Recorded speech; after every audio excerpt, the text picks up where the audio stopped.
મેંદાનો બિલકુલ ઉપયોગ કર્યા વગર આપણે આજે ઘઉંના લોટની ફરસી પૂરી બિસ્કિટ જેવી બનાવવા માટે આ રીતે ઘઉંના લોટને શેકીને બનાવો. હેલો ફ્રેન્ડ્સ, સુપર મેજિક રસોઈમાં મિત્રો હું આપનું સ્વાગત કરું છું. આજે આપણે ઘઉંના લોટને શેકીને ફરસી પૂરીની રેસીપી, બિસ્કિટ જેવી પૂરી બને ને એ રેસીપી લઈને આવી છું. ગમે તો લાઈક કરજો, શેર કરજો અને નવા મિત્રો સબસ્ક્રાઈબ કરવાનું તો બિલકુલ ના ભૂલતા. બાજુમાં રહેલ બેલ આઇકનને પણ પ્રેસ કરજો જેથી કરીને લેટેસ્ટ વિડીયોની માહિતી મળતી રહે અને હાઈપ બટનને પણ પ્રેસ કરજો એટલે અમુક પોઈન્ટ્સ મળતા રહે.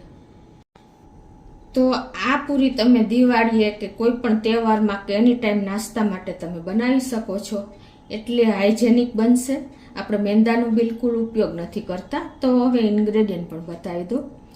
તો મેં અત્યારે રોટલીનો લોટ લીધો છે, પછી આપણે ઘી છે, ચણાનો લોટ છે, અજમો છે, જીરું છે, આખું મરી છે, તેલ છે, મીઠું છે. તો બનાવવાનું ચાલુ કરીએ. તો અત્યારે આ રોટલીના લોટમાંથી હું કોઈ પણ તમે વાસણ સેટ કરી શકો છો. અત્યારે હું 2 કપ લોટ લઉં છું.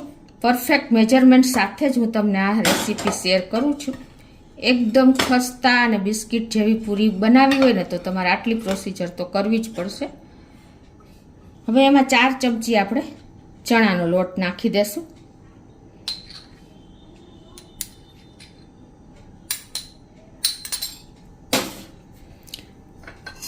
અને 3 ચમચી જેવું આપણે ઘી નાખી દેશું. જો તમારે એકદમ થીણું ઘી હોય ને તો તમારે 2 ચમચી જ લેવાનું છે. અને 4 ચમચી જેવું આપણે તેલ નાખી દેશું.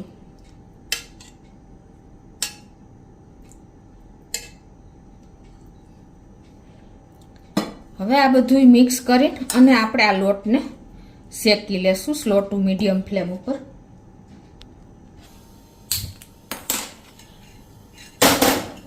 આપણે લોટને વધારે નથી શેકવાનો, ખાલી સતપ થાય ને એટલો જ શેકવાનો છે.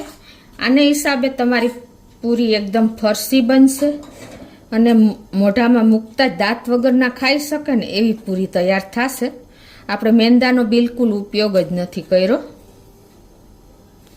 આપણે આ લોટને વધારે નથી શેકવાનો, પણ જો આ રીતે તમે હાથને ટચ કરી શકો ને એટલો ગરમ થાય ને ત્યાં સુધી જ શેકવાનો છે. તો આપણો લોટ પણ શેકાઈ ગયો છે. તો આ ગેસ બંધ કરી દઉંશું અને આ લોટને આપણે ઠંડો થવા દેશું. હવે આપણો લોટ ઠંડો થાય છે ને ત્યાં આપણે મસાલો બનાવી લઈએ. 1 ચમચી આખું જીરું, 1 ચમચી મરી આખા અને 1/2 ચમચી જેવો આપણે અજમો. આ બધું નાખીને આપણે અધકચરું મિક્સર જારમાં કે ખાયણીમાં તમારે ટોચી લેવાનું છે. તો આ રીતે જો આપણે અધકચરો કરી લીધો છે. અને મસાલો હંમેશા તમારે તાજો જ લેવાનો, એટલે કે જ્યારે બનાવવું હોય ને ત્યારે જ ટોચવાનો. તો હવે આ મસાલાને આપણે આ પૂરીના લોટમાં નાખી દેશું અને ટેસ્ટ એકોર્ડિંગ 1/2 ટીસ્પૂન જેવું મીઠું પણ નાખી દેશું. અને આ બધું જ આપણે મિક્સ કરી લઈએ. તો આ રીતે મિક્સ કર્યા પછી હવે આપણે આનો ભાખરી જેવો કઠણ લોટ બાંધવાનો છે. તો થોડું થોડું પાણી નાખીને અને આપણે એને લોટને તૈયાર કરી લેશું, એકી સાથે નહીં નાખતા. તો આ રીતે જો આપણે એકદમ કઠણ લોટ બાંધી લેવાનો છે.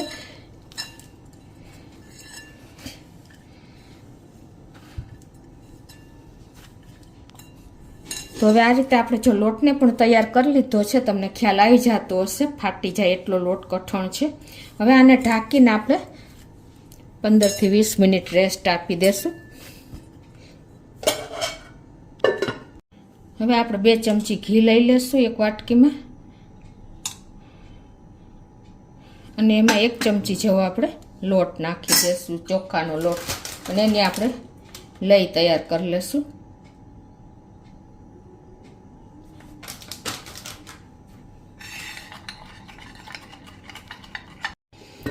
તો 15 મિનિટ જેવું થયું છે અને જુઓ આપણો લોટ પણ એકદમ સરસ તૈયાર થઈ ગયો છે. તો આપણે એને હવે સરસ કૂણવી લઈએ. આપણે આમાંથી એક મોટો લુવો લઈને અને એની આપણે આ રીતે એમાંથી સોફ્ટ કરીને અને લુવા તૈયાર કરી લેશું. તો હવે આપણે જે સાઈઝના રોટલી વણવી હોય ને એ સાઈઝના આપણે લુવા તૈયાર કરી લેશું આ રીતે. એટલે હવે આમાંથી આપણે રોટલી વણી લેશું.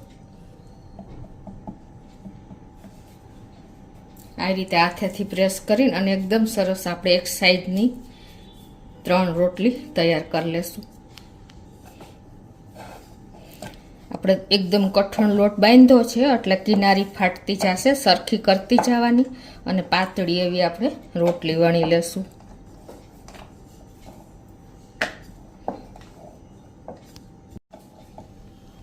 તો આ રીતે જો આપણે રોટલી વણી લીધી છે લોટની. હવે આમાં આપણે આ જે ચોખાની અને ઘીની લઈ કરી છે ને સ્લરી, એ તમે થોડી એવી આપણે લગાવી દેશું આ રીતે આખી રોટલી ઉપર. બહુ નથી લગાવવાની.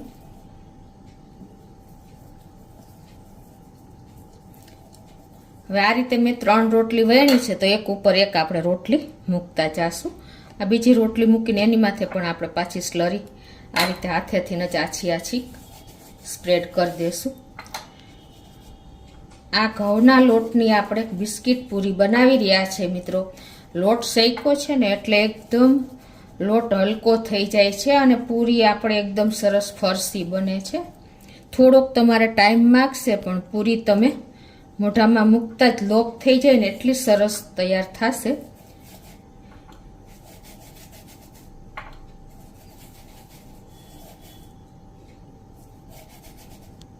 આ રીતે આપણે 3 રોટલીનું લેયર કર્યું છે ને હવે એનો રોલ કરી લેવાનો છે.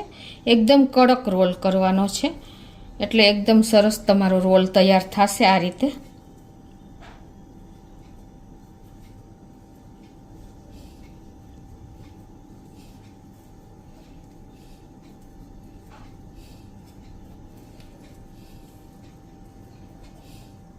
હવે એને તમારે આ રીતે સરખો કરી લેશું આપણે.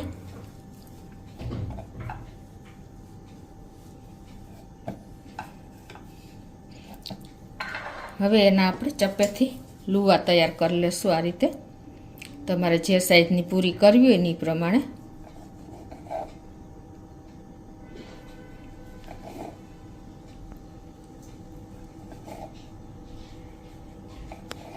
તો આ રીતે જો હવે આપણે લુવા પણ તૈયાર કરી લીધા છે અને આ રીતે લેયર તૈયાર થશે. એને તમારે આ રીતે પ્રેસ કરી અને બધી જ પૂરી તમારે વણી લેવાની છે. જો આ રીતે ખાલી પ્રેસ કરી દેવાનું છે. હવે જો આ રીતે આપણે લુવાને આ તૈયાર કરીને રાખી દેશો ને તો તમારે ઇઝીલી એક વ્યક્તિ પણ પહોંચી જશો. તો હવે એને આપણે ઓવલ શેપમાં વણી લેશું આ રીતે લુવો. હળવા હાથે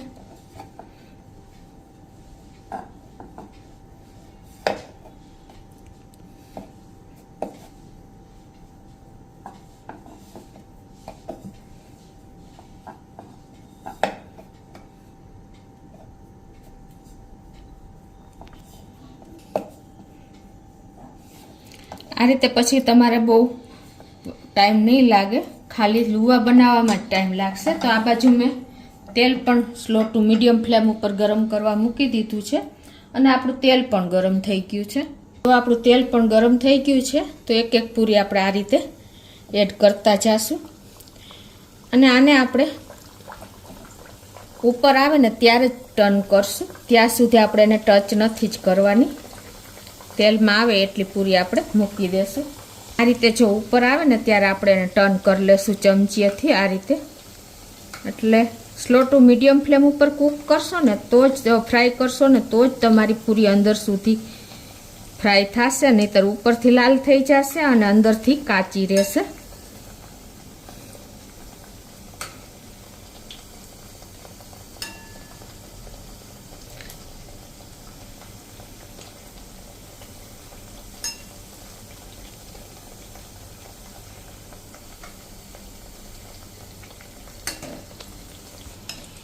તો આ રીતે જો આપણે લાઇટ પિંક એવી થાય ને ત્યાં સુધી આપણે આને ફ્રાય કરી લેવાની છે. તો આપણી પૂરી પણ રેડી થઈ ગઈ છે. વધીને 3 થી 4 મિનિટ લાગશે. આ રીતે આપણે તેલ નિતારી લેશું અને એક પ્લેટમાં લઈ લેશું.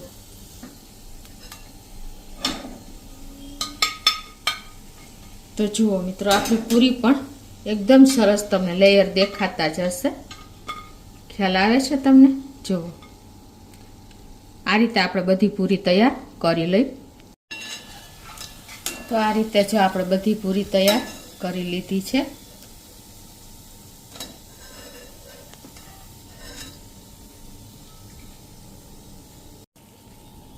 તો આ રીતે જો આપણી એકદમ બિસ્કિટ જેવી ફરસી પૂરી લોટને શેકીને તૈયાર કરી છે. મિત્રો, આ પૂરી આપણે એટલી ફરસી બની છે કે તમને તોડીને પણ બતાવી દઉં. જો આ પૂરી આપણે તમે આમ કરશો ને તો ભૂકો થઈ જશે. એટલી એકદમ બિસ્કિટ જેવી ફરસી પૂરી દાંત વગરના ખાઈ શકે ને એટલી આપણી આ પૂરી લેયર સાથે તૈયાર થઈ છે. કોઈ ટાઈમ પણ નથી લાગ્યો. તમને ખ્યાલ જ આવી જતો હશે, બધા લેયર દેખાય છે મિત્રો. તો ચોક્કસ તમે એક વખત દિવાળીએ કે કોઈ પણ તહેવાર ઉપર તમે કે ઘરે નાસ્તા માટે બનાવી હોય તો ટ્રાય કરજો અને મને કોમેન્ટ બોક્સમાં જણાવજો કે તમને હેલ્ધી એકદમ ઘઉંના લોટને શેકીને કરેલી ફરસી પૂરી કેવી લાગી. ગમે તો લાઈક કરજો, શેર કરજો અને નવા મિત્રો સબસ્ક્રાઈબ કરવાનું તો બિલકુલ ના ભૂલતા.